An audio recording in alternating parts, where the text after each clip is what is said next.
If your middle name is Restless and you identify with words like innovator, dreamer, changemaker, creative, independent, or you are married to an entrepreneur, or heaven help you, you're both entrepreneurs, this podcast is for you.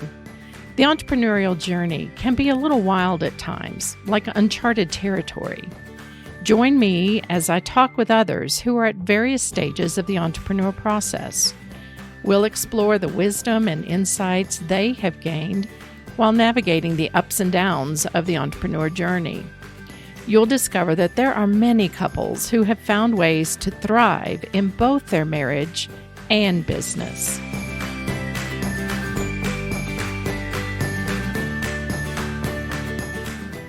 I was considering looking for the nicest box that we could find to move into under the nicest bridge that we could find.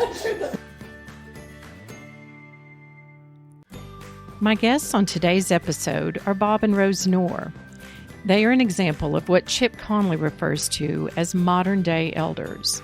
But don't confuse elder with old.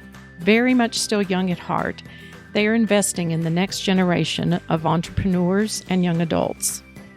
Bob has over 30 years of diversified experience as a corporate executive, entrepreneur, and early-stage investor.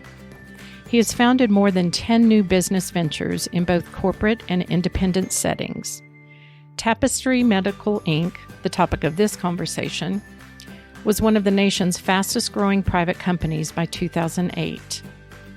Currently, Bob is affiliated with 3 of the nation's top schools for entrepreneurial education, including Baylor University, where he serves as entrepreneur in residence and a board member of the Baylor Angel Network, University of Pennsylvania, where he teaches a graduate-level course in entrepreneurship, and Drexel University, where he has recently joined the advisory board at the Close School for Entrepreneurship. In this episode, the Knorrs share their experience of launching and scaling Tapestry Medical Inc. They faced what seemed to be insurmountable challenges as the company grew, partially fueled by the financial crisis of 2008. Bob shares a transformational shift regarding his faith that he experienced when they were at the brink of disaster. We talk about their commitment as a team throughout this journey. I think they are a great example of the best of marriage. Fasten your seatbelts. You're in for a wild ride in this episode.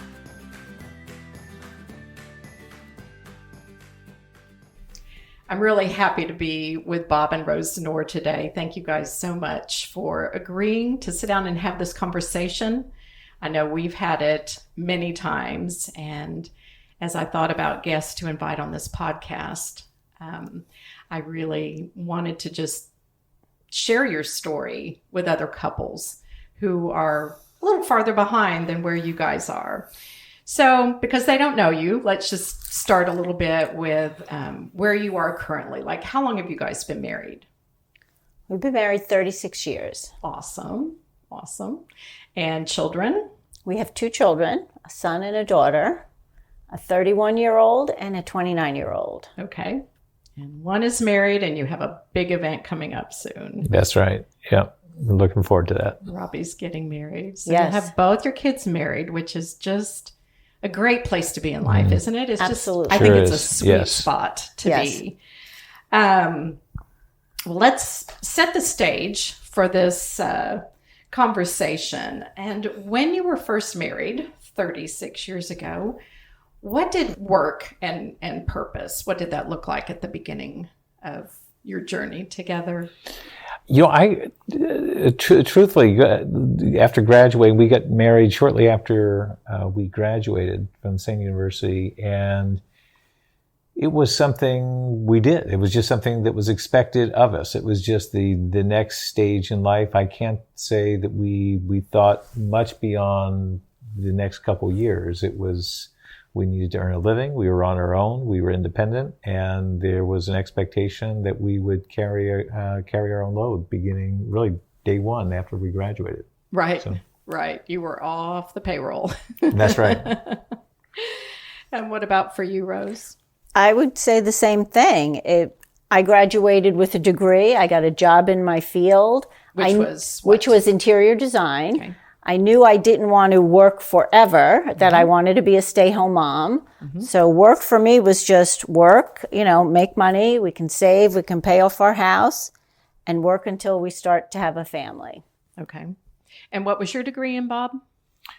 Undergrad is finance and accounting. Okay. Yeah. Yep. And so where did you start with work?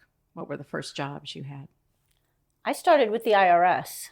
Oh, as an interior designer. Exactly, yes. In Newark, New Jersey, Okay. just doing some of their offices. Okay. All right. Awesome. And Bob, what And were you I doing started then? with Johnson Johnson in a management development program. That was about a 5-year program, and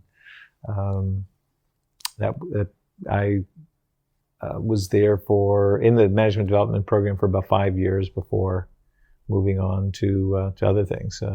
Okay. So at that point, did you know you were an entrepreneur, or Rose, did you have any idea? I had no idea.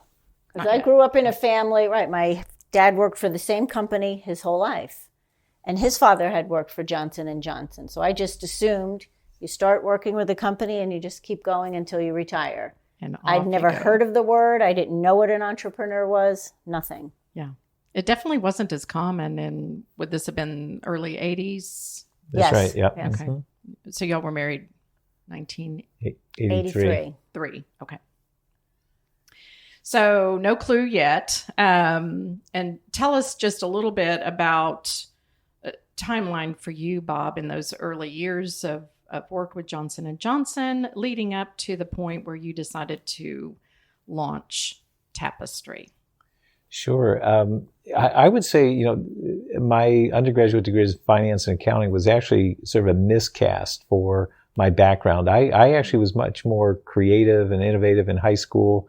To tell you the truth, I didn't give a whole lot of thought to why I was a finance and accounting major, other than I had a good friend and a teammate that was one. My father was a finance and accounting major, and it was a very defined career path. So it really helped a creative person like myself provide some structure and guardrails for the early stages of my career. The management development program also provided structure to focus on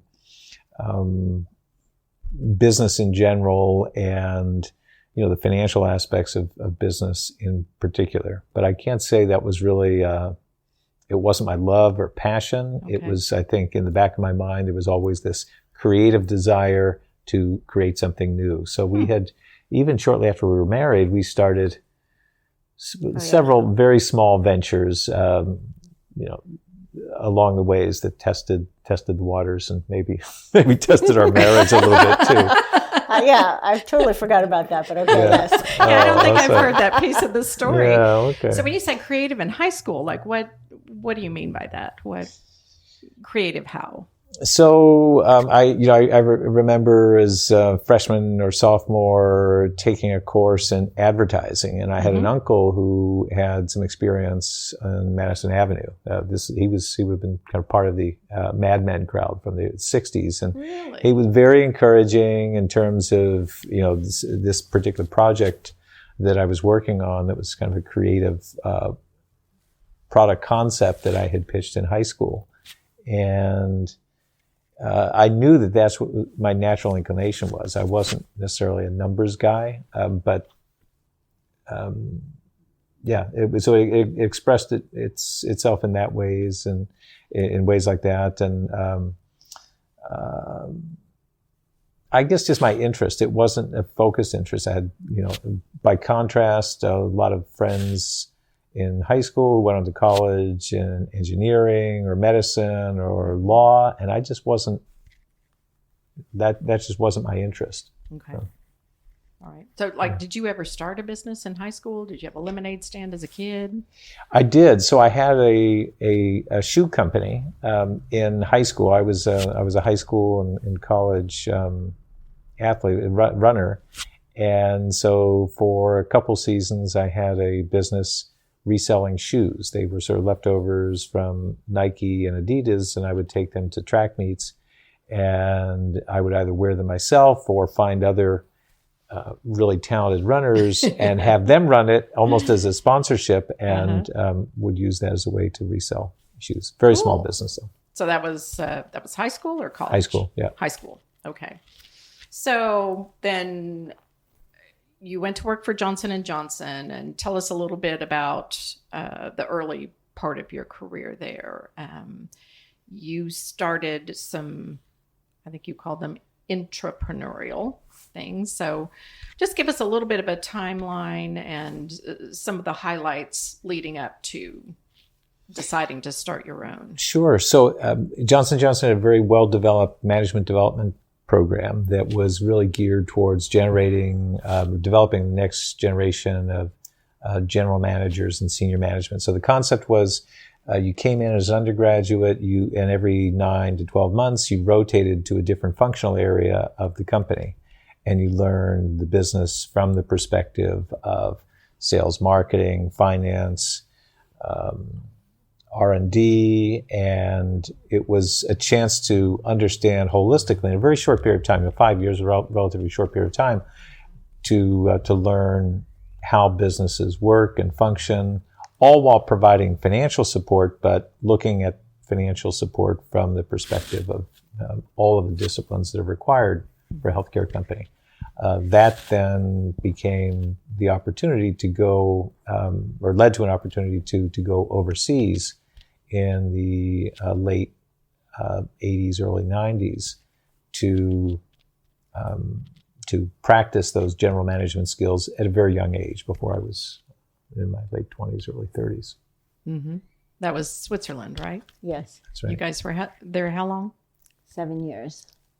And you had both children at that point? Both children were born in the U.S., but we moved there shortly after Maria was born. She was only 6 months, actually, when we moved over there. So that's a big move. It was a big move. And a long way from family. Yeah.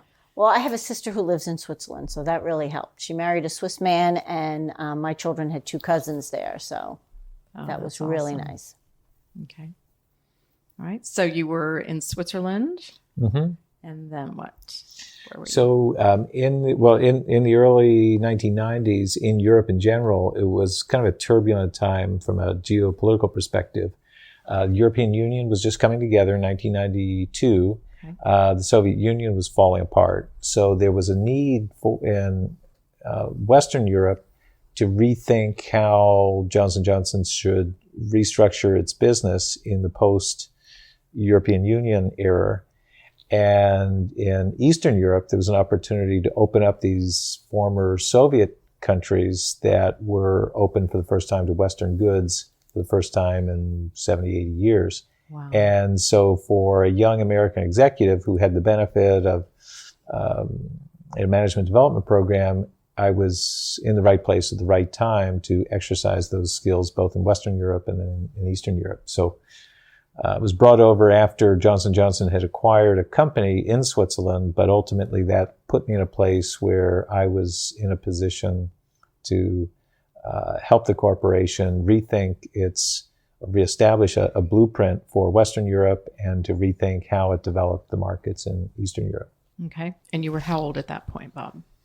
We went over there when I was 30, just 29. 29. And so we stayed there for 7 years. So I was about 36 when I came home. So you got to be part of a really incredible opportunity and unique. Yeah, in his early 30s, right. By the time he was 36, he was done. Yeah. Yeah. He had accomplished a lot in those 7 years. Yeah, the world was changing at that point, and it was really a question of timing. I was, very fortunate to be in the right place, the right time, and for the company to give me the opportunity to do things that, I had great training in the U.S. and it prepared me to take on this new challenge. And they also saw a lot of potential. One of the things I've learned about you, Bob, is you are very humble and you probably underestimate your potential. And I'm sure they saw that. So Johnson & Johnson, and what kind of products or what was the business involved So at the time? Johnson & Johnson had three sectors: pharmaceutical, consumer, and medical devices. I actually worked in all three of those sectors. First in the U.S. in the pharmaceutical sector. While we were overseas, it was entirely in the consumer product sector. So the products that most people think of when they think of Johnson & Johnson, baby shampoo and Band-Aids and things like that. And then eventually moved into the medical device sector. Okay. And years later. So taking us from there to launching your own business, walk us through how that came about, how that decision came about. Sure. Well, after having practiced setting up several businesses in Europe, as Rose indicated, while we were overseas, I came back to the United States as the kids were, I guess, 7, 8 years old. Grade, yeah. And it was time for us to get back to the United States as we went over to Switzerland, expecting it to only be 18 to 24 months. And 7 years later, we woke up and said, it's time for us to either make a decision to stay overseas or to move back to the States. So we made a decision to go back to the States. Now, this would have been 1996, 1997, and this was sort of at the height of the dot-com boom. And so also, once again, the world was changing just as it was in Europe in the early 90s. It was starting to change in the West Coast of the United States and Silicon Valley. So we decided that we wanted to be a part of that. We had never lived in California, so it was an opportunity for us to get transferred to Silicon Valley. We lived just outside of Silicon Valley, and I had a chance to do what I had been doing for 7 years over in Europe in creating new entities. I was given an opportunity to do that once again for Johnson & Johnson, this time in the medical device sector and in California as opposed to Switzerland. Okay. And y'all were originally East Coast people, so you went all the way to the other side. Exactly. Mm-hmm. Very good. So how did that take you then to the point where you started Tapestry? So I think at that point I had started 4 or 5 businesses within Johnson & Johnson, and all but the last one I would say were successful by any measure. We achieved our objectives, and then I moved on and started another one, and so forth and so on. The last business, however, I guess by certain measures was not successful, and found myself in charge of a medical device division that ultimately didn't fit within the strategic objectives of the part of Johnson & Johnson that I was working for. I was working for the diabetes business. My particular division had a cardiovascular product for home monitoring. And I guess by some measures, in terms of developing a technology, developing national healthcare policy, we were successful, but the business model just didn't fit within what the diabetes business was doing. And so the corporation made a decision to pull the plug on the business that I was running. Mm-hmm. So that was, I would say that was my first new venture failure within Johnson & Johnson. But that then led to the opportunity for me to go out on my own. At that point, I was given a choice either to move back to Johnson & Johnson corporate for a corporate job, or to actually take this business and pursue it on my own as an independent entrepreneur. Okay. And I remember from a previous conversation, I think your kids voted no on that. Was that the move? Am I recalling yes, that? that's right. So at one point, I shared with the kids that there were several opportunities, and one opportunity I think was back in Boston or New Jersey. And I described it to them, and they said, "Sounds like a great opportunity for you, Dad. I just hope you come back and visit us sometimes." We'll give you visitation rights. They said, "We are not going to, we love California. We're not going to the cold Northeast." Yeah. So what year about was that, or how old were they at the time? 2003. Yeah, 2002, 2003. They were getting ready for high school. They were maybe junior high, getting ready for high school. 7th, 8th so grade. Definitely, they're like, no, we're not moving. Yeah, and exactly. And really wise that you even asked them. Mm-hmm. I mean, there was an option involved. And what were your thoughts, Rose? Again, I didn't want to leave California. You loved it also. Yes, I loved the weather. I loved everything about it. But yet again, it was scary for me if he was going to leave the security of something that we had for all these years to go out on his own. Right. And so you had a really unique experience, Bob, in terms of being able to start some things, but under the umbrella of being salaried and, not having to worry about where the next paycheck is coming from or how you're making payroll. So great learning opportunity. All right. So tell me about the decision to start. What was that like between the two of you? Did you discuss it much as a couple, or what did that look like? I'll let you start and then I'll jump in. Yeah. So as I can't recall the specific conversations, but I'm certain that we talked about it because it was a major decision and had a lot of implications. I think as I recall, I received a lot of encouragement and support from Rose, partly because she really understood what I was doing for the years leading up to that point in time. She was very familiar with the division I was running at Johnson & Johnson at the time, which then served as the basis for the independent venture. So I didn't have to kind of take her through all of the nuances associated with the business at the time. She was tracking. I was doing a lot of work back in Washington to convince the folks at Medicare and the FDA and some folks in Congress to establish this new healthcare policy that was the basis for the business that I was responsible for. And so she understood everything that was going on, and she understood that we had done a lot of the hard things while I was still under Johnson & Johnson's roof.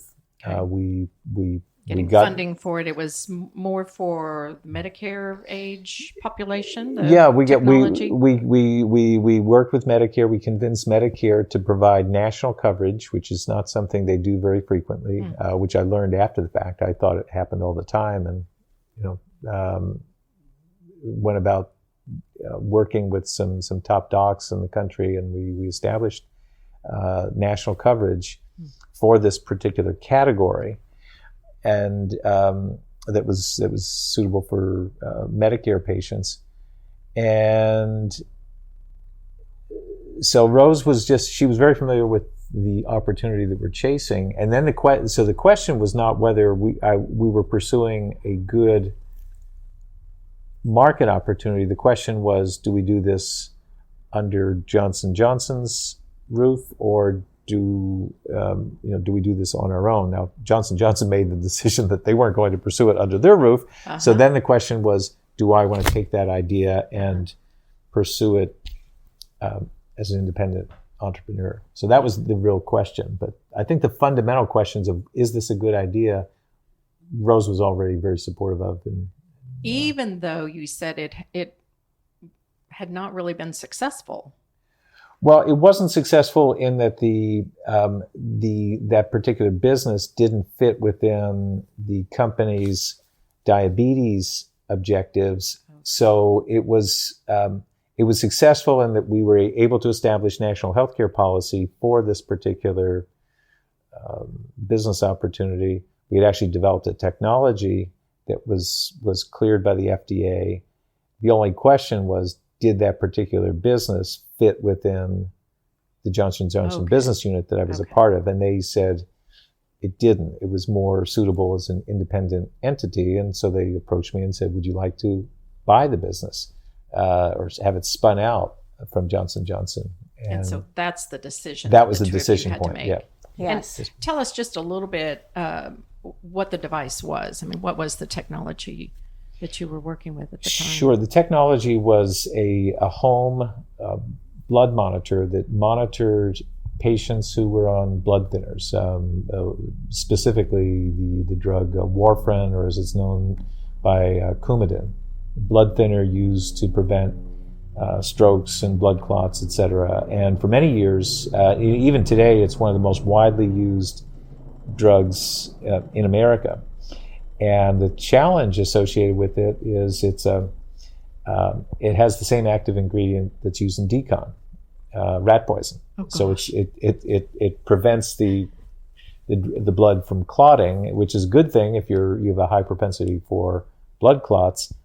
But if it's over or underused, either your risk of stroke or the risk of internal bleeding go up. So the challenge is monitoring individuals to make sure that their Coumadin levels or warfarin levels are just right. So similar to glucometers that people with diabetes use to monitor the blood sugar, except we weren't measuring blood sugar, we were measuring clotting time for these individuals on warfarin. And it's real sensitive, right? Diet can affect it, and yeah. Yeah, other drug interactions, exactly. So, and this was monitoring that they could do at home. That's correct. Okay. Yeah. All right. So just, so that our listeners have a context for what the technology was that you were working with. Mm-hmm. So you had the decision whether or not to buy it from Johnson & Johnson and take it on your own. And so how did you come to that decision? What do you remember about that? I remember after that. I don't remember so much that decision, although we did pursue that, right? That's right. And there were some issues then with them releasing it and them being, I guess, following through on the contract. So am I remembering that correctly? Yeah, I think that the real issue was, they had spent tens of millions of dollars developing the technology, and because they weren't pursuing it, the technology had no further use to them. So they were willing to sell it for a fraction of what they had spent to develop it, which then meant we would have had to purchase the business for even a discounted rate. It was still a lot of money that would have required raising money from venture capitalists in Silicon Valley. And so that's what we did. I approached several venture capital firms, had some offers from some top firms for $13 to $15 million to acquire the business. And the next decision point became whether we would raise the money from venture capitalists and buy the business from Johnson & Johnson, or look at an alternative path. In very short order, in a matter of 3 or 4 weeks, we received several offers from top VC firms. But very quickly, the offers said they would give us the $13, $15 million that we were looking for, but they would own 80% of the company.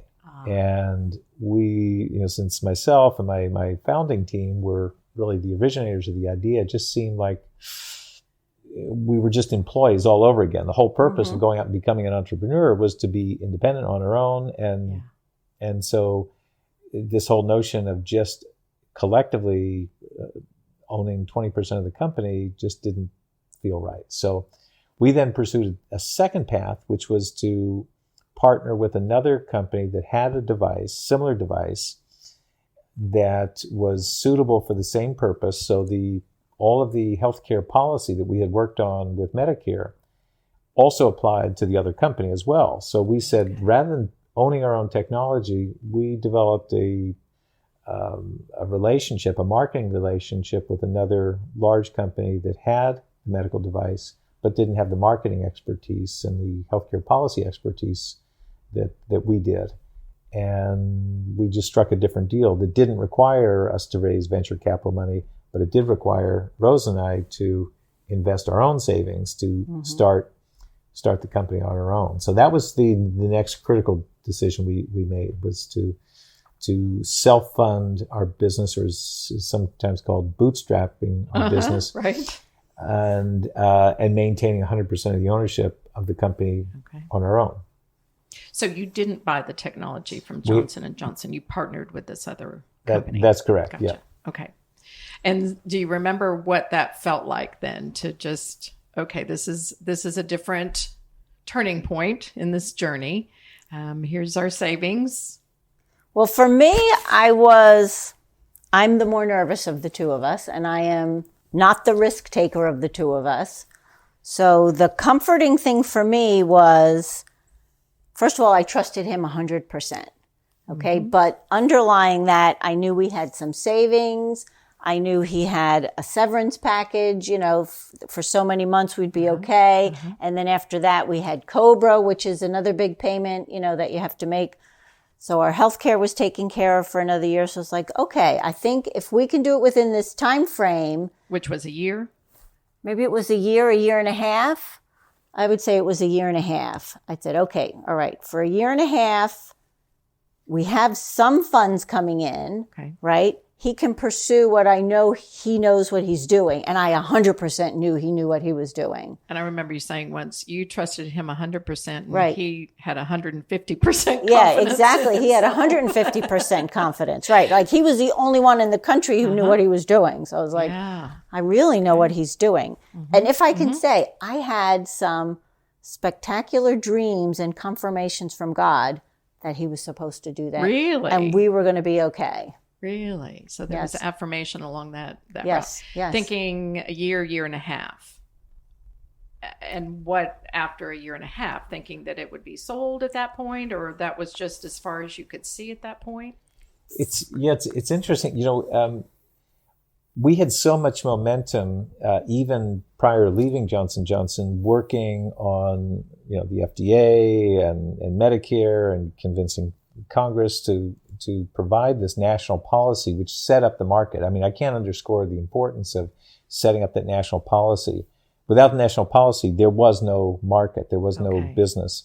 And so we had so much momentum going into that, that after we were successful at convincing Medicare to establish this national coverage, it was shortly thereafter that we were faced with the decision to buy the business from J&J or then self-fund it. We were just, we just decided to start the business because it was the logical next step to do. But at that point, I don't think we ever sat down and said, well, we've got a 5-year plan and we're going to sell the business. I mean, we would have been forced into that thinking in speaking to, or had we taken the money from the venture capitalist.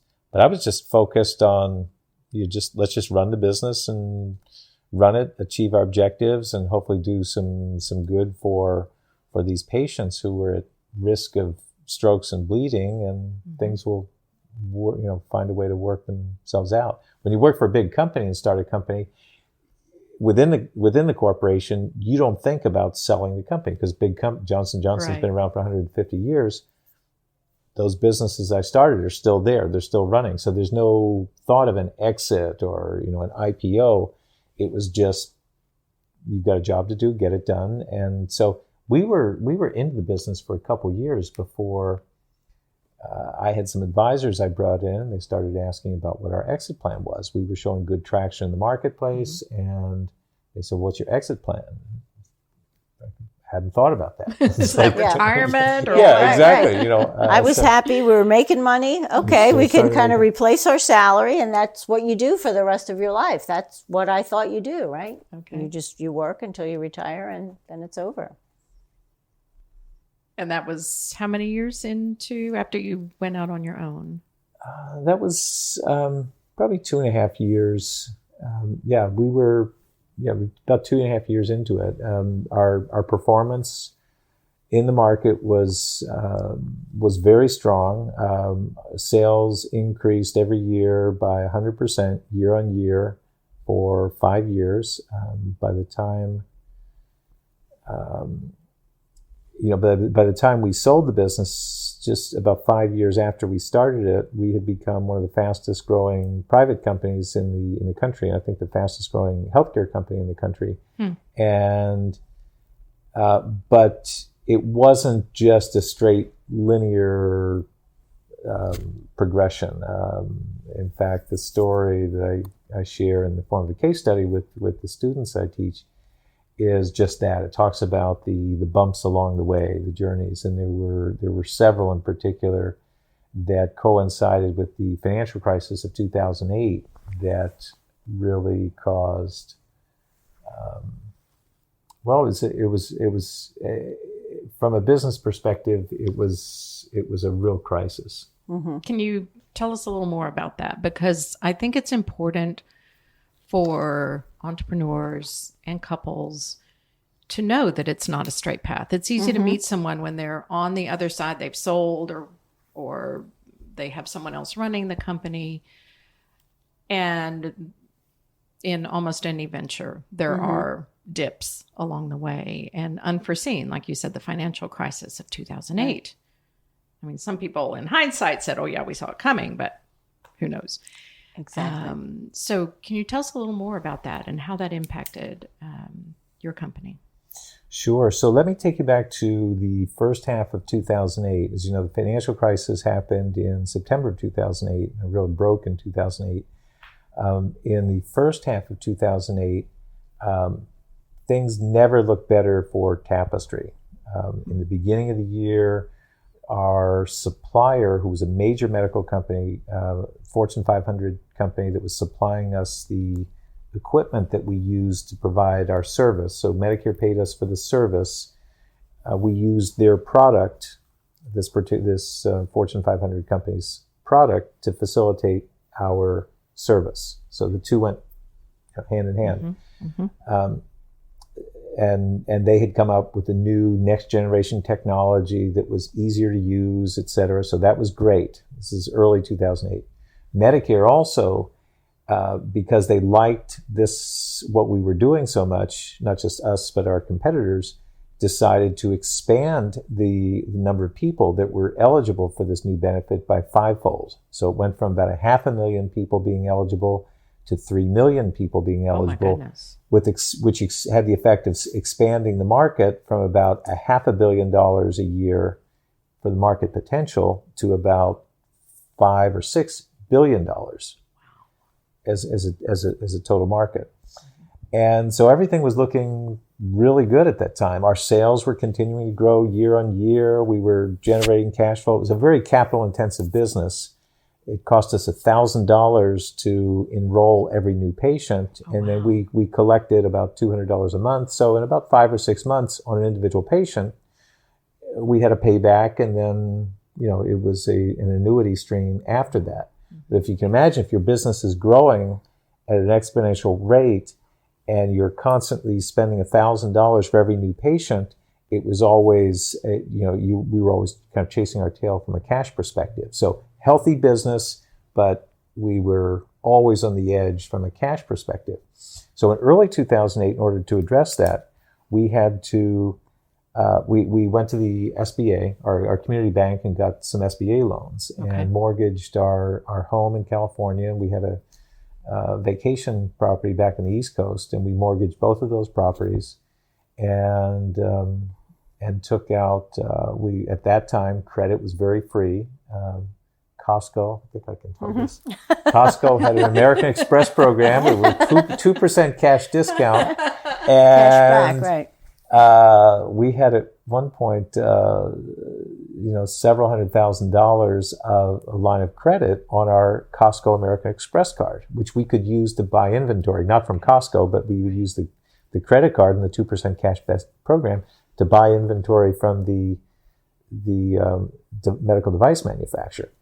And so, as you can imagine, we were buying hundreds of thousands of dollars worth of equipment per month, and that 2% started to really add up, and that actually became the basis for paying our salary for a few years. And but despite that, everything was just going well. The first half of 2008, although we had our houses completely mortgaged and double mortgaged. Just like real life monopoly. Yeah. Exactly. You've mortgaged everything at this point, and you were good with that, Rose? I was okay with that. We cashed in his retirement. We took a loan against our life insurance, or we cashed in our life insurance. Okay. Yeah, as long as I met my mortgage payment, I was happy. And then, I had very creative ways of using money and using credit cards to pay off the next one, just to, and those offers were available at that time. Those were the 0%? Right, 0% for 6 months. So I took out as much as I could. I used it for 6 months, or by the 5th month, another one would come and say, take out some. So I'd take it off. I'd pay the other one off. So I never paid any interest, but I just kind of used free money along the way to pay our bills, to put our kids in, through school, everything. They're high schoolers at this point. They were high schoolers, okay. Yeah, which gets ever more expensive. They're into cars and that sort of thing. Okay, so cash flow is a challenge. Cash flow is a challenge, but we were managing from a business perspective, and Rose did an amazing job managing from a family perspective. In fact, I would say pretty much after I started the business, she was our chief financial officer. I mean, in terms of managing cash flow, Really? she was. I mean, did you Not actually for have the business. Not No, for the business, for our for a household. house, but yeah, I didn't know. CFO for the family? He CFO had for the no family. idea how we were paying for things. Yeah, I still don't. I Right. think there's some black magic going on You there. probably don't want to know at this point, Bob, Well- but Yeah. everything came out Everything good. Right, Okay. everything came Yeah. out okay. But then in September of 2008, three things happened that coincided with the financial crisis. So the financial crisis actually wasn't a problem for us, except that all of these three other problems happened in the midst of the financial crisis, which just magnified things for us. The very first thing is the partner that we had supplying us medical devices saw how good that we were doing. Now, we were still a privately funded company. They were a public funded company. And they were starting to see how well we were doing in the service, providing services using their devices. And they said, you're doing very well. We've got this new technology that you're using and doing very well. We think we would like to get into your business. A vertical integration is what it's called. And so they said, we'll continue to provide you, supply you product, no problem there. But rest assured, we intend to compete against you. So that was. I suppose it shouldn't have been surprising. It was disappointing, but nonetheless, they had the right to do it, and we weren't objecting to that. But it meant we had a brand new competitor, a well-funded, publicly traded company competing with us. At the same time, there were 3 or 4 other large publicly traded companies that were seeing what we were doing in the marketplace and decided they wanted a piece of the action too. They figured, here's this small little privately funded company called Tapestry, becoming the market leader in this market that typically large healthcare companies are. So all of a sudden we found ourselves competing against 4 large publicly traded companies in this still relatively small but vastly growing market because of Medicare's coverage decision. So that was the first situation. The second situation was at the same time, Medicare announced that they were considering, the FDA announced that they were considering a brand new class of drugs that would replace the need for warfarin. And even now, 10 years later, you still see a lot of commercials that that compare these new drugs against warfarin. Well, those drugs didn't exist 10 years ago. They were announced just in the fall of 2008. They became a direct threat to our business because to the extent that people were no longer using warfarin or Coumadin, they wouldn't need our service. So that was kind of a longer term kind of existential threat that we were facing, but still very real. That was the second threat. The third threat, and really the most serious one, was as we were expanding our business, we moved to a brand new facility. We got a beautiful new facility of 40,000 square feet on the other side of town. And in the process of moving from a smaller facility to a newer facility, Medicare, there was an administrative snafu, I'll say, with Medicare, and that caused them to stop paying us. They lost our change of address notice, and it seems like a trivial matter, but it wasn't a trivial matter. Oh, that's huge. It's your primary, or was it the only reimbursement? It was the primary source of it. Was 90% of our cash flow was tied up with Medicare. 90%. Yeah, and so Medicare, there were some other changes going on at Medicare at the time, and Medicare said, "Okay, we've got to stop paying you because we don't recognize this new address. And so until we can come out and make an inspection, we are going to turn off the cash flow." And they said it's going to take us 6 to 9 months to come out and do an inspection. No way. So, 6 to 9 months? And so at that time, again, our business was growing 100% month on month, year on year.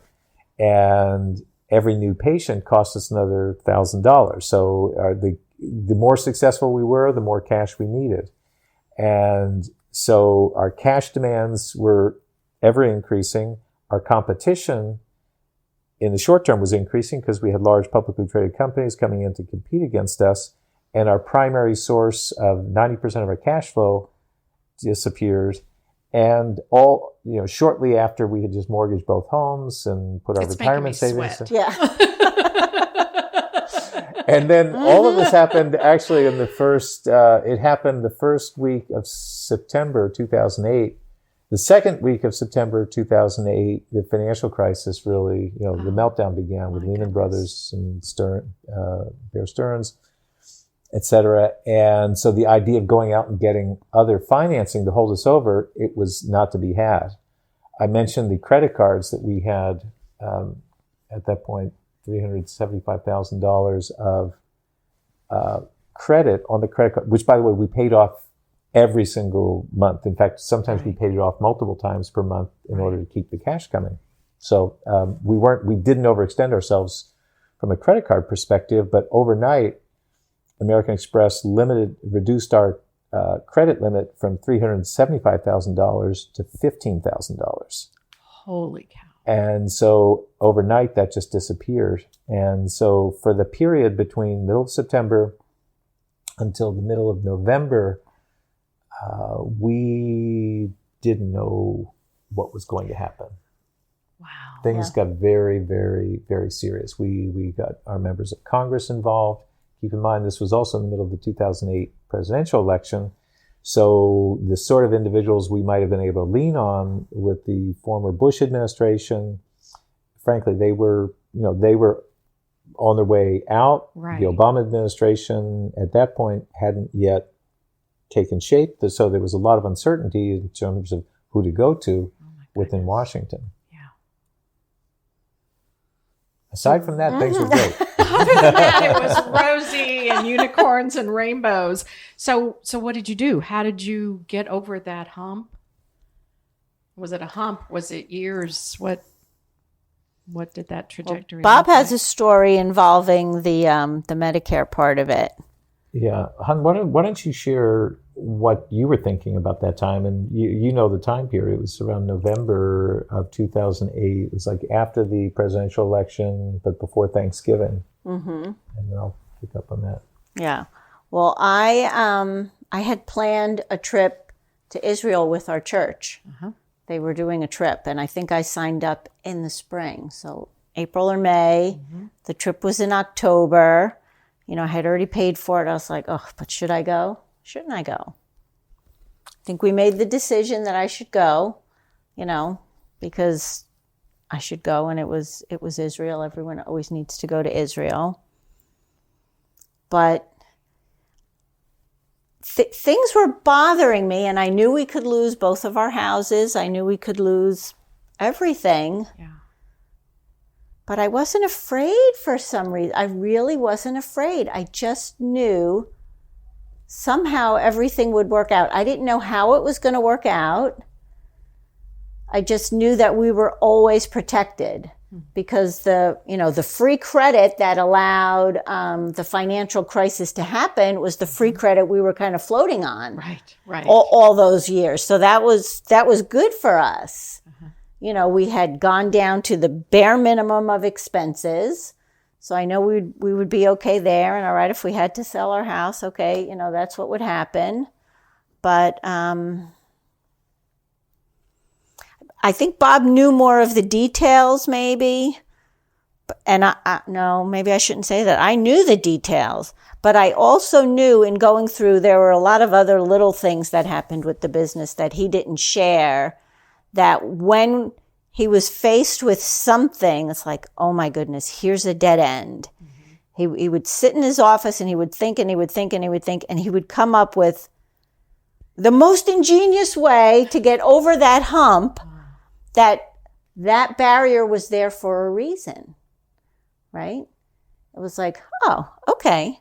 And it would turn out that the barrier that caused him to stop and come up with a creative solution to fix that problem, which seemed like a dead end in front of you and on both sides, was because we really needed to go in another direction. And the direction was better than we could have imagined. You couldn't see that at the time. Exactly. Not at all. Because when he started it, he wanted I think the beginning of the business was, let's get the device paid for, and then we're good. We're golden. But the better model was to get a service model where we had to place the device and you get the ongoing annuity stream. You pay for the device over time, but then as long as the people were testing and we could keep them healthy, it was a much better model. It's ongoing income. Ongoing income. So there were 4 or 5 things like that happened to us with the meters, with the competition, and there was always a bigger and better solution. Okay. So I didn't know how this was going to turn out. I think I was okay. I don't know how I can say other than I was okay, and I knew we would be okay. And were you aware? I mean, he had to be under a lot of stress at that time. Oh, yeah. Yeah. How did Under a lot of stress. How did that play out in your marriage? I always felt supported. I really did, and I think I don't recall ever holding anything back.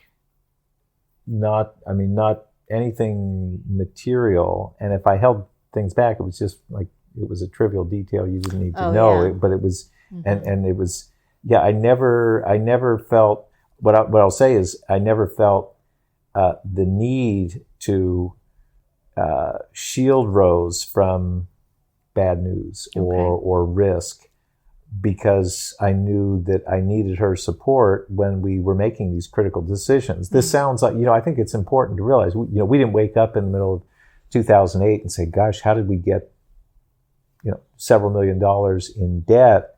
Several million. Yeah, through the loans. So the SBA loans had to be personally guaranteed and collateralized with our homes and the funds and, retirement funds. So it was all, that was hanging over our heads. And in order to be able to bring Rose along for those decisions, I had to be completely transparent. So there was never a time where, and I think I can kind of search my conscience and know that, no, there was nothing we held back, because frankly, I didn't want to be,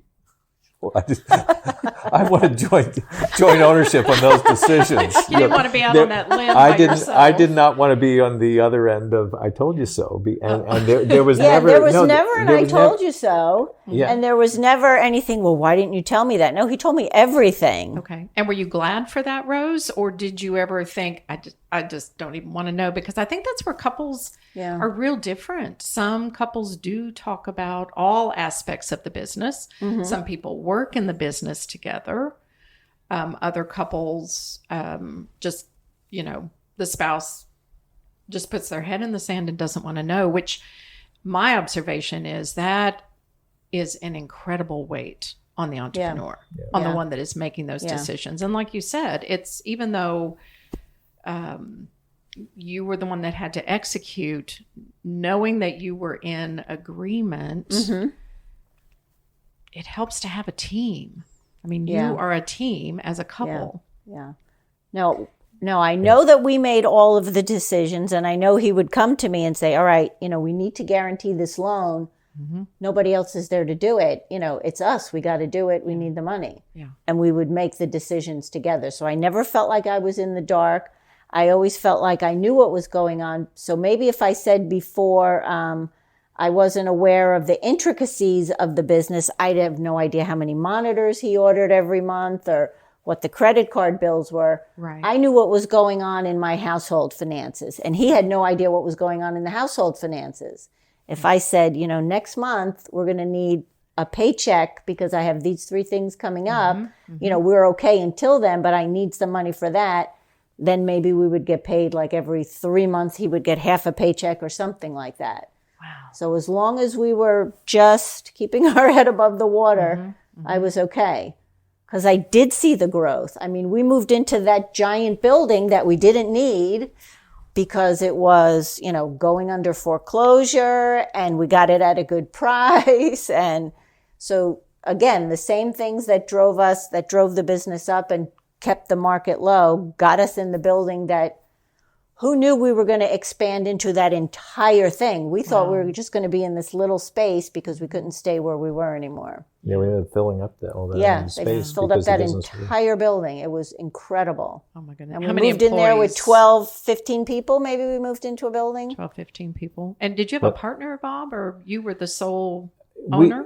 I did have, a senior manager who came on board who was, with us from the very early stages, and in later years, her and her husband also provided some funding for the business, and she was a great asset. I mean, she was very, the two of us complemented one another very well.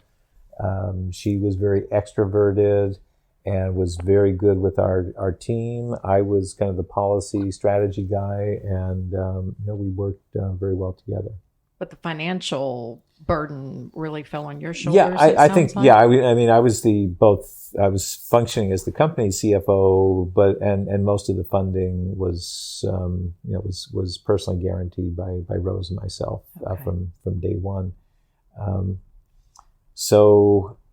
But I think it's important to recognize it wasn't, some people kind of look at where we were in November of 2008 during this critical juncture and say, how could you have let yourself get to the situation where you had, literally millions of dollars of potential debt between mortgages on houses, and how could you get yourself into that situation?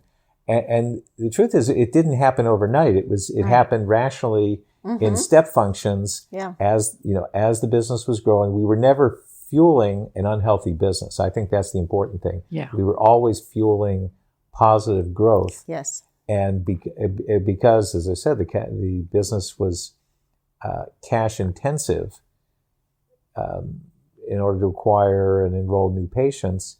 The more successful we were, the more cash we needed, and so forth and so on. So the only way to allow the cash flow to catch up would have been to taper down our growth. And that had other consequences in terms of the value of the business. The faster the business was growing, the more valuable it was, but the less cash we had. So we were in this kind of vicious cycle in about 2 weeks before Thanksgiving in 2008, the presidential elections had finished. The Bush administration back in D.C. was sort of, they were transitioning out. The Obama administration hadn't transitioned in, and we still had this problem with CMS not paying us. And it was during that time that I had a crisis of faith. So I would say, one of the things I realized at this point in time was, while I thought I had a very strong faith at that point in time, I realized that my business had become my idol. It was it was the very definition of an idol. I was holding on to it in a way that was unhealthy. And I can say, well, gosh, I was looking to provide for the family and all the employees that we were hiring. At that point, we had about 75 full-time employees and I think about 700 contract workers around the country. So we had a lot of people that were depending upon us. But at that point, we were, the business had become, it had become my idol, the most important thing in my life at that point. And it was only at this point where I really felt hopeless. I mean, we had done everything we could to try to convince Medicare to turn our payment back on and correct the error that they had made. And I realized that it was completely out of my control. And it was in finally accepting that was my turnaround, both from a personal faith perspective and from kind of the next chapter in So Tapestry. What specifically changed when you said that was my turnaround? What changed at that time? I became there's an expression that if you can deal with a worst case scenario, then you can deal with anything. Or if you can deal with your greatest fear, you have nothing to fear. And so that's what we did. So it was about that time, early November 2008, where I said to myself first, and then I think I said to Rose, if it's God's plan to put us out of business, lose our business, lose our homes, lose our retirement savings, then I'm okay with that. I got to the point where I really was okay with that. I can't, I wouldn't have liked it, and maybe, right. it might have been uncomfortable living under a bridge. But I got to the point where personally I can say I really was willing to accept that with I think also with some confidence that, we'd find a way to bounce back, and, however the financial crisis worked out, it would just be another chapter that might take many, many years to develop, but that somehow things would work out. And when I finally got it to peace with that and realized that there's nothing I can do to convince Medicare to make this turnaround, I think at that point I really was at peace for about 2 weeks before, as we were leading up to a really fateful day where we were 48 hours from literally losing everything, losing the business, putting about 10,000 patients, removing them from this, what Medicare considered a life-saving service. We would have had to pull the service from them because we were out of business. We would have put our 75 full-time employees and 700 part-time employees out of business in the middle of the financial crisis. We would have been financially destitute. Our kids would have come home from Thanksgiving break. They were both in college at that point. 2 kids in college. 2 kids in college, and they would not have been able to return back to school after Thanksgiving break, and we would have had to start over. And so getting to the point where I was really okay with that, like that we were somehow going to be taken care of was really, really critical. Just being at peace with that. Didn't solve the problem. But and when you say at peace, I mean, were you feeling anxiety? What were you feeling? You said 48 hours away from that becoming, worst case scenario, becoming a reality. Yeah, I think his business associate, I was in the office that day and she said, Rose, can you look up on the computer, what do you do? How do you lay off people? How do you fire people? Gosh. We're in California, download the regulations, print them out for me, see what we have to do, how much notice we have to give. And I was like, oh, yikes. Okay, this is kind of real now, but all right, I got to do that. So is it just sort of one foot in front of the other at that point because all options have been expended? Yeah, we were in crisis mode at that point. I had some crisis experience from my time with Johnson & Johnson. I was there when Johnson & Johnson, as you may know, way back when, had a crisis with Tylenol poisonings. This back in the early 80s. So I was actually with the division when that happened. So I had a chance to see just a very young employee. I was an intern at the time. I saw that unfold. I saw the way that our Johnson & Johnson's chairman at the time handled that. And it was really, understanding how to operate under pressure was really, I think, formational for, a young executive at the time. And I think we carried over a lot of those principles into the way that we structured our business. And I hope, that's what I was trying to model during these critical 48 hours leading up to Thanksgiving. Except that everything is on your shoulders now, not Johnson & Johnson. That's right. This is a whole different level of pressure. And I mean, in the worst case scenario, that's when you hear people committing suicide and really feeling hopeless. Right. So how did you hang on? How did you? Yeah. I have to say, after this moment where I literally relinquished the business as my idol, I was never at that risk. I mean, I've had that question asked too, like, what were you considered doing? I said, I was considering looking for the nicest box that we could find to move into under the nicest bridge that we could find. Under the nicest bridge.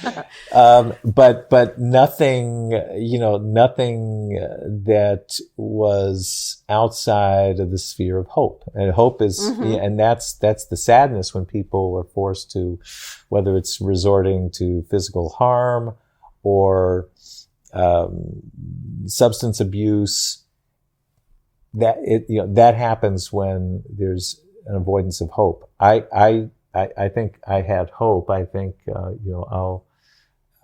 this was through my faith. I was given the gift of hope that there would be a better day, no matter, and it may not involve running a business, may not be involved living in a house or having a vacation house or having my kids in college, but there was a hope for a greater thing. And I really, Rose created an environment that enabled me to have hope. It was, there wasn't even a hint of, I told you so, or why did you do that? Or why didn't you stay with J&J? And there were certainly many opportunities for her to do that, but there was never even a hint of that. And so we had a moment, again, we were in California, and in the spirit of hope, I made a trip the Monday before Thanksgiving of 2008 and met with a business associate who had a software company in Connecticut. We agreed to meet in New York City, and I shared with him my situation. He has a relatively small software company, but out of desperation, I asked him whether he could provide some float to help us through this. He was in a similar situation in that a small company, financial crisis, he didn't have the money to support us. But during that meeting, the Monday afternoon, I got a call from my attorney in Washington, and she said, "Where are you, and can you be in Washington tonight?" So just so it happens, I was just a couple hours by train. And she said, I've arranged a meeting with the Undersecretary of Health and Human Services. So at this point, this is, 2 levels below the president. Right. And the idea of a small private company like Tapestry getting a meeting with, at that point, this was really probably the only person in Washington, and I would say including the president, who could have solved the problem. The Secretary of Health and Human Services was already transitioning out. The president was writing his farewell speech, and the key person was this particular individual. And so I said, yeah, it just so happens, she said, we've got to get down to Washington. He's agreed to meet you at 7:30 at night. And she said, after that, he's going on vacation with his family. And this may be one of the last business meetings he ever has in this capacity as undersecretary. And so, of course, I got the Amtrak down to DC, and we had a meeting, and it was very intimidating. It was top floor of the HHS building, not too far from the Washington Monument, on a very clear November night. And after going through a whole security check, my attorney brought me up, and she had a previous work relationship with this gentleman. And she said, okay, he's a busy guy. The fact that she said, I had to pull out every single trick I had to get a meeting with him, and you've got to make this an impactful meeting. She said, he's going to be literally packing his desk as your meeting, and you've got to let him know in no uncertain terms what you need. She forewarned me, you can't point fingers. This was a Medicare administrative mistake that was made. She said, no finger pointing. It's just lay out the problem. So anyway, I explained the problem. I first of all I described for him what our business did. We help people who were at risk of stroke self-monitor themselves. And then I proceeded to talk about the administrative problem. And about 90 seconds into the conversation, he started to rub his eyes and appeared to be waving me off. And I looked at my attorney thinking, is this meeting over? And he looked up, and he kind of had, tears in his eyes. And he said, I get what your business is about. He said, my dad had a mechanical heart valve and had a very serious situation a few years ago because he didn't have a service like yours. He said, I get what you do. I get that it's important. What do you need? And so I said, well, I can breathe again. Well, at this point, the folks at Medicare owe us about $5 million. So what I need is about $5 million in the next 48 hours. Otherwise, we're out of business, and we're going to have 10,000 people who will be without this life-saving service that your dad needed. And he said, okay. He said, I'll see what we can do. And that was it. And so with that, I went back to my hotel, flew back to California the next morning. And at that point, I really didn't know what to make. I mean, hearing someone in DC saying, I'll see what I can do, it was... And he's leaving to go on vacation. I'm going away to go on vacation. And to his credit, he, by the time I had arrived at SFO the next morning, I had a letter of apology from the head of Medicare saying, we have approved $3.5 million wire transfer. It will be in your bank tonight. They realized they had made a mistake. And they said the other remaining payment would be made in the coming days after we got a chance to process them. So we had actually scheduled, so this is a Tuesday morning. Wednesday morning, we had scheduled. This is Wednesday before Thanksgiving. This is Wednesday before Thanksgiving. So the next morning, we had scheduled a town hall meeting with all of our employees who didn't know what was going on. I think they might have had some sense, but they didn't understand how dire the situation was. Yeah. And so we had a town hall meeting that I would do periodically to give the updates on the company. And the plan was to use that town hall meeting to explain how Medicare had put us out of business. And so we had the town hall meeting. People were waiting anxiously, and we were able to fortunately go in and say, we are, I just gave a kind of standard update. I think we purchased a bunch of turkeys with the $3.5 million that we had. And we had pretty good credit at Costco, so we got a good deal. Exactly. And so we weren't often able to do even gestures like that for employees. So giving them 75 turkeys for the employees was kind of a big deal. And the other thing it did in retrospect was calm them down. They understood that if we were in a position to buy turkeys for employees, all of a sudden, things couldn't be that bad. How bad could they be? Yeah. We couldn't be going out of business unless we were buying the turkeys on credit. Yeah.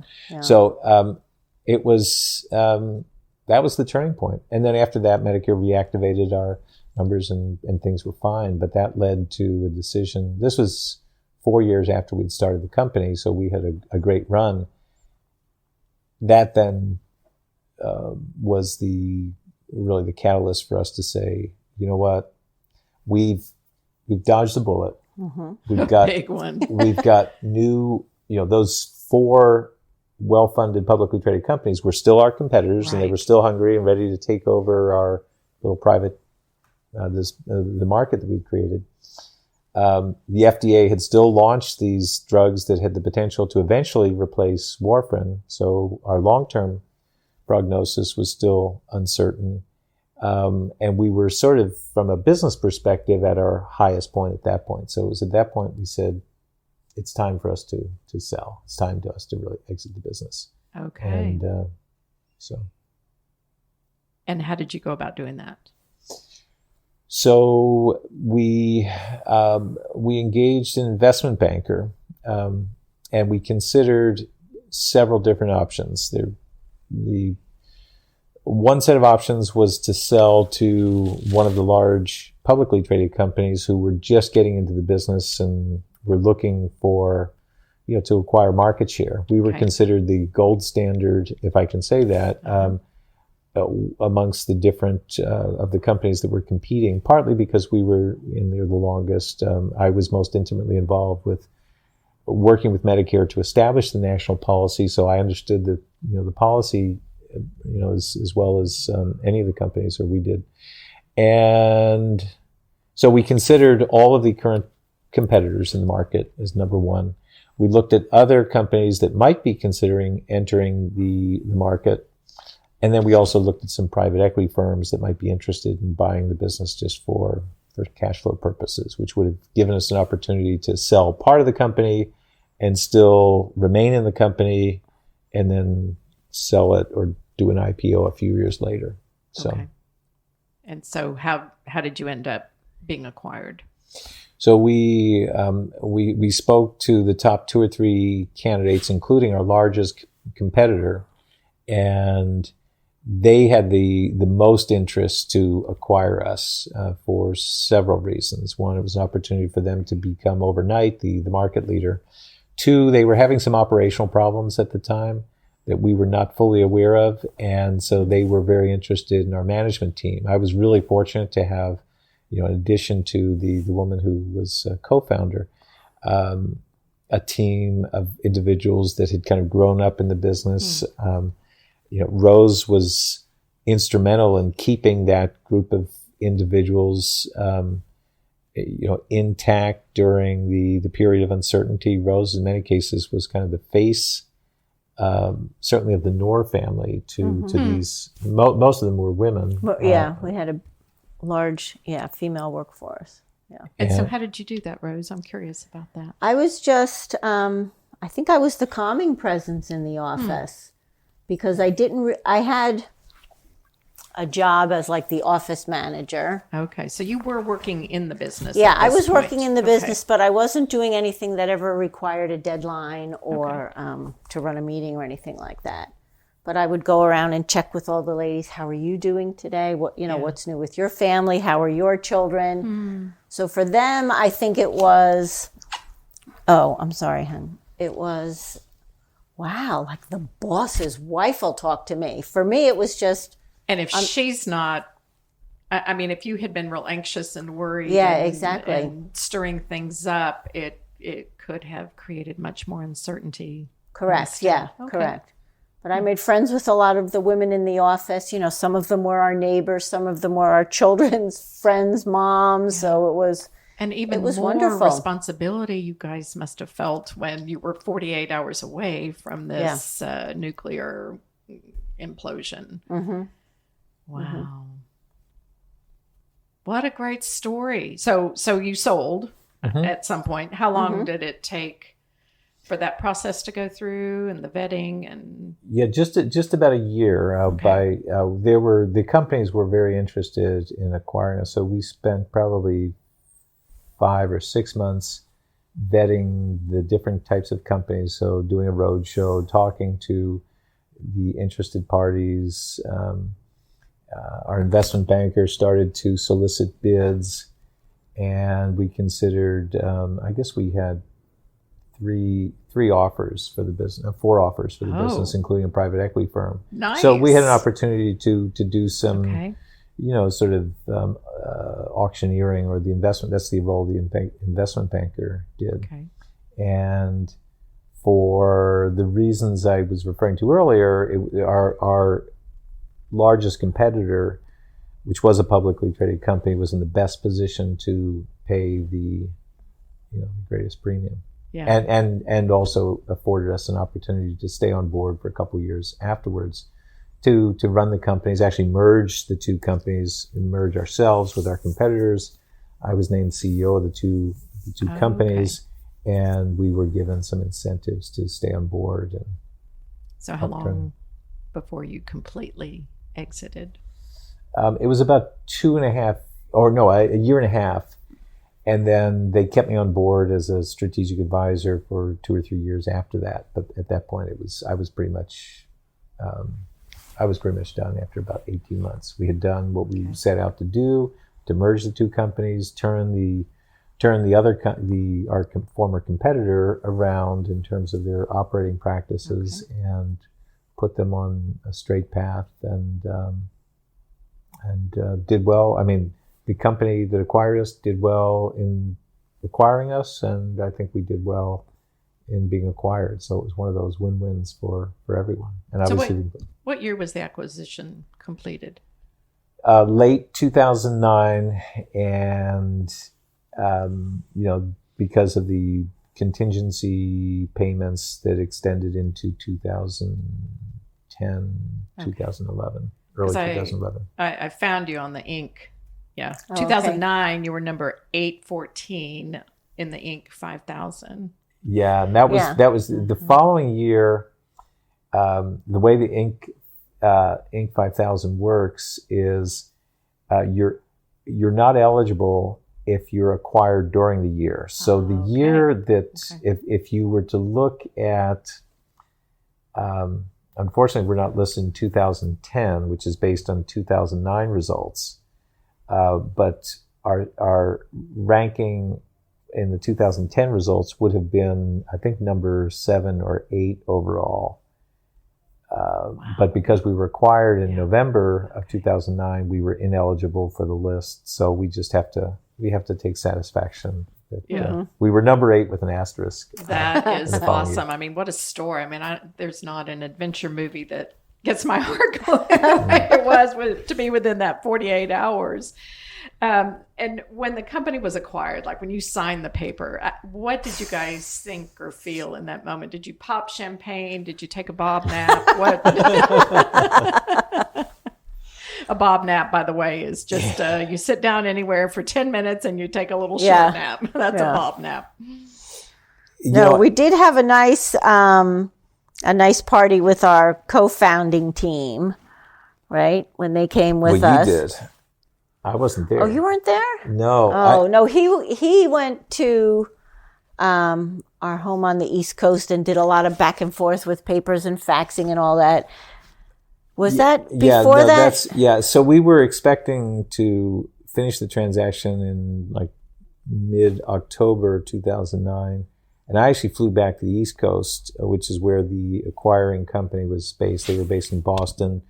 I was camped out in our home in southern New Jersey, which was just a short 1-hour flight to Boston. Mm-hmm. And so the thought was, we would wrap up the final paperwork for a day or so, and then I would fly up to Boston, we'd sign, and we'd do everything you described, pop champagne, and then go out to a nice dinner. Sleep for days. Yeah. And so as it turned out, I was camped out there for about 2 weeks because there was always like one last paper that needed to be changed. So much legal work. And it just continued day in, day out. So I was camped out there alone. And so as you were doing the celebration on the day that it finally happened. Right, in California. I was actually alone in southern New Jersey in a beach house where it was empty. And I went for a long walk when I knew that everything was finally done. And it was actually very kind of melodramatic or anticlimactic, I should say, where, I signed the paper, sent it in the fax machine from the local library, which was serving as my remote office. And then there was a period of time where I'd literally signed the paper, faxed it, but because we weren't in the same room, I had to wait for the other fax from the acquiring company to come through for confirmation. And even then, my attorney said, well, it's not really done until the transaction is registered in the state of Delaware. It was a Delaware corporation, the acquiring company was. So the transaction had to be registered in the state of Delaware, and that then became the trigger for them to release the money to us. Okay. So signing the paper didn't feel like the end. It didn't feel like the end until I got an email on my BlackBerry at the time. BlackBerry? That's showing the age. From my attorney saying, it's registered, and here's the wire transfer number. And so at that point, it was like a cold November day, a year after our drama in Washington, and I had gone for a long walk on the beach, and I was just praying. Like, I knew things were done, but there was a sense of anxiety, like if they changed their mind at the last minute, we've just once again we'd be in a different situation. And so as I was walking back after this hour walk along the beach, my BlackBerry, whatever BlackBerries did, dinged or whatever, buzzed, and I saw the message, and I just hit the ground. I hit the sand, kind of the same way a year earlier I hit the ground when I had to relinquish control of the business. It was just, then it was in, I would say, submission. And this time it was in just elation. But like it was tearful elation. It was like this baby that we had brought up and had this turbulent 5-year growth period was done. And what I can say from an entrepreneurial perspective was, you learn a lot about entrepreneurship by, in books, in school, in working for a big company and starting a business as I did 5 times over. But it's a little bit different, as you said. It's a little bit different when you've got a safety net providing you a salary and providing the funding for your business when you're creating new businesses within a corporation. In this case, it was like the entire entrepreneurial journey became crystallized in a second. When I got the message that the state of Delaware recognized the acquisition, the wire transfer was made, and I actually had a number that I could look at. Wow. Yeah, me too. It was right away. I check our bank account. Whew, it's there. It was like the fog lifted on the whole mystery of entrepreneurship for me, and it's like, okay, now I see why all these things that we were doing were important. In some cases, we did things very intentionally with the idea that ultimately we want to create a great business that someone would want to acquire. In some cases, we just did it instinctually, or in some cases, I did it because that's the way I learned in work. That's the way I was trained in the management development program 20 years earlier. Mm-hmm. But it just all crystallized in a way that it's hard to describe. And so, like, was it just that sense of accomplishment? It was, we did this. I think there was that, but I think there was that, but I think it was even more, we sort of knew that we had done this, like once they made the offer. I think this was more just crystallizing what had transpired in terms of how to create a vision, how to build a business around that vision, how to plan and marshal resources for that vision, how to execute the plan for that vision, and then seeing it all snap in place. And seeing the beginning to the end all materialize, it just became, I don't know how else to describe it, except it was like moving from an old grainy television screen to high definition overnight. It was just that complete clarity of the whole journey all made sense. And it really signifies a shift in where your focus could be, which I want to get to in another conversation. But I want to come back and ask a question about marriage again, because I think a lot of times entrepreneurs are like, I've just got to gut this out. And, my family hopefully will be there whenever that acquisition comes, or when we get profitable enough that I'm not just 24/7 birthing this baby, as you said. So I'm curious, because I know when we met you guys several years ago, I mean, you have such an easy relationship with each other. You're just really great people to be around. And it's clear that you like each other a lot. Yes. Still. And so I'm curious, what are some things that you've done to maintain intimacy, fun, and friendship in your marriage for 36 years?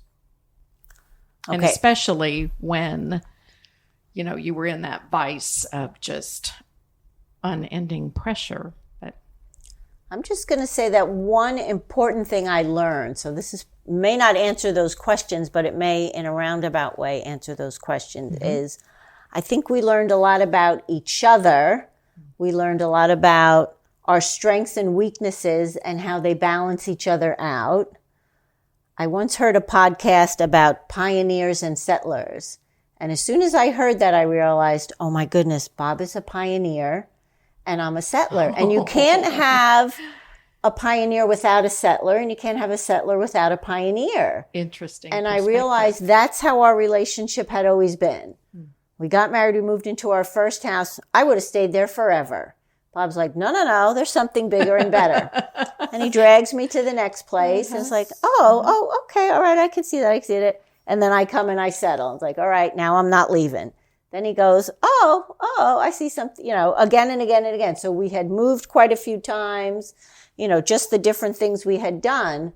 So for me, as the non-entrepreneurial person in a business, just understanding that about him was extremely helpful. To know that he's the risk taker, to know that he's always on the lookout on the horizon, where's that new land? And as soon as he conquers that new land, he's done. He has to move on to something else. He knows, and he's also comfortable with me staying behind and settling until he gets the next area established. Yeah. So I So think you guys that's, have more of a complementarian, I would say, Yes. marriage. Yes. You each kind of have your I sphere think of so, for roles, sure. but together you're quite a powerful team. yeah. I think, because we know our strengths and weaknesses, I think we've admitted our strengths and weaknesses to each other.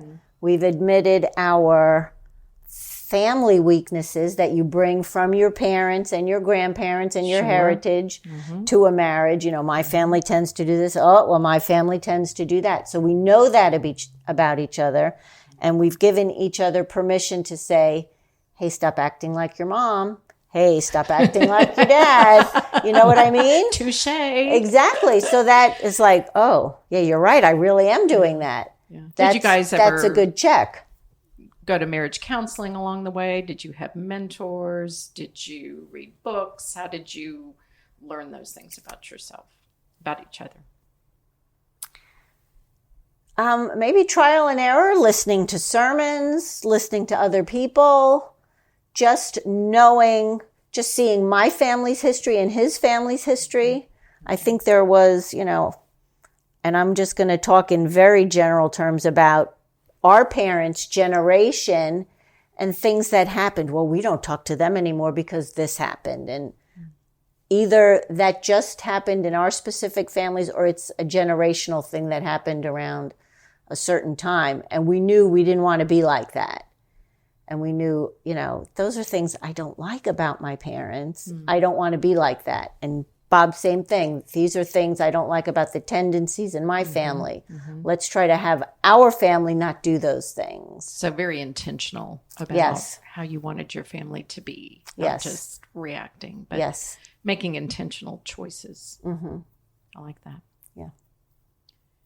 Anything else in terms of what do you guys do or did you do during those hard years, especially to keep some fun or keep the friendship and keep that intimacy, that connection as a couple and not let the company just, because it can just consume your life. And it sounds like it did at one point. Yeah, I think it did. And I think, you hear some people say you've got to be able to compartmentalize business and work and balance family and work. And I understand the spirit of that. What I would say is I'm not sure that we did that per se, but I think what we did was equally healthy. I think when you're the founder of the business, it's not a 40-hour a day. It's 24/7. It's and I know you know this. You and Mark know this. It's 24/7. It's all consuming. You can't fake it in that you can't say, "Oh, I'm present here." If I know I've got an unresolved issue with the business, it's going to be there whether we're at a candlelight dinner or not. Yeah.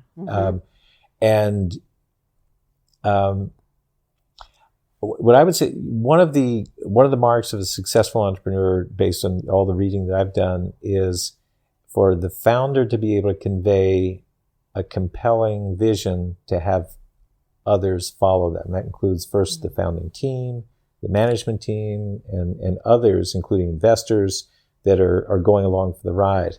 I think that same principle applies in a marriage. So when we look at, and I'm not talking about starting a business within a marriage, I'm talking about, life as a marriage. And us, I think one of the best exercises we've done, and you may say, what have we done for fun? This may surprise you, is for many years, and I, to some degree, still do, between Christmas and New Year's, we usually take, a day or so, and we talk about the future. But it's not just New Year's resolutions and are we going to lose 10 pounds or do this or travel there. I mean, we talk about those things, Sure. but not in the context of an activity list. We talk about them in the context of our life together, beginning with, and again, this goes to our faith. We talk about this from an eternal perspective. We start with eternity and then work backwards. And it's about, you know, what impact are we going to have on this world while we're here, on our family members, our friends, our extended family, the community, the spheres that we've been placed, whether it's in the workplace or in our church or in the universities that I teach. You know, how are we going to impact that? And then what does that look like? And so that's sort of the kind of the philosophical question. Ultimately, the reason it takes, you know, a couple days for us to have these conversations once a year is it does get down into, okay, now let's talk about what we're going to do with those things in mind, those eternal things in mind. Right. What are we going to do in the coming months? And that may include losing 10 pounds, or it may include making a trip here, but it's not to make a trip to see some new site. It's to have time with maybe a family member or a long friend, or to travel with a family member or friend, so that we begin to execute these kind of eternal objectives that we have. And I think more than anything else, that sounds like a planning on one level, it's a planning exercise, so it's not very fun, not very romantic. But what it does is fuses our lives, fuses our vision, the same way that a founding entrepreneur needs to convey the vision that he or she sees to those who may not have the same clarity, but have to sort of trust and be good followers to the entrepreneurial leader. So, but this encompasses both of you. It's yes. the very shared much vision. so. And were you Very doing that during the days of building the company, or did that I think even before then. before then? Right. And we Okay. would have, like, we don't have any discussions on money, and we don't have any money issues, because during those times of discussions, we would say, okay, your car is getting old. Do we need a new car this year? Don't we? If we made the decision we didn't need a new car, there would be no person going out in the middle of May saying, "Uh-oh, honey, I just bought a car." Yeah. Or vice versa. I saw a new commercial. This commercial is so good. I just had to have it. I deserve the car. It's a Tesla. Yeah, It was, right. exactly. It was Right. always incumbent upon the plan. Like, once we agreed on the plan in a kind of a dispassionate Yeah. mode, the plan dictated what we did. And we provided enough flexibility that if it was a nice weekend and we said, let's go on a trip that we weren't planning, we gave ourselves the freedom to do that. Or Right. if there was a really good commercial on a car, I'd say, let's go out to dinner and talk or about something happened, right? The car broke down. We weren't planning on it. Okay, now we need to have another discussion. But So we always had discussions like that. And then I also have to say, we are very, very silly. Very silly. So silly that people may not realize it. We're the same people. Yeah, we do have a lot of we've always had a lot of fun in our marriage. A lot of fun. The friendship is very apparent. And That's wonderful. Thank you. Yeah. Thank you. Yes, And thank you. I hope your children have been able to, and I'm sure they have, had wonderful role models for their own marriages. Well, thank you. Well, thank you so much for sharing your story. And, I think most people would take that money and run and, I don't know, play golf or whatever you like to do forever, but that has not been your story. And I think there's another chapter we'll come back and visit another time, because you're very invested in the next generation. Yes, both absolutely. for your children, your family, and I would love to share that story at some point. But thank you so much. This was a great story, and I hope it's encouraging to a lot of couples that will be listening to it. So thank you, Bob We and do Rose, too. so much. Oh, We thank hope you it for the opportunity. encourages Yes. as many people as possible. Wonderful. Thank you, Kathy. Thank you. Thank you. I hope you've enjoyed this story. I found it to be quite challenging and breathtaking at times. If you'd like to connect more with Bob, you can find him on LinkedIn under his fancy name, Robert J. Knorr III. Thanks so much for listening. If you liked this interview, please share it with someone else who is on this crazy journey. For more marriage resources, go to kathyrushing.com. That's Kathy with a K, rushing.com. And remember, you're building a life together. Make it a great one. Till next time.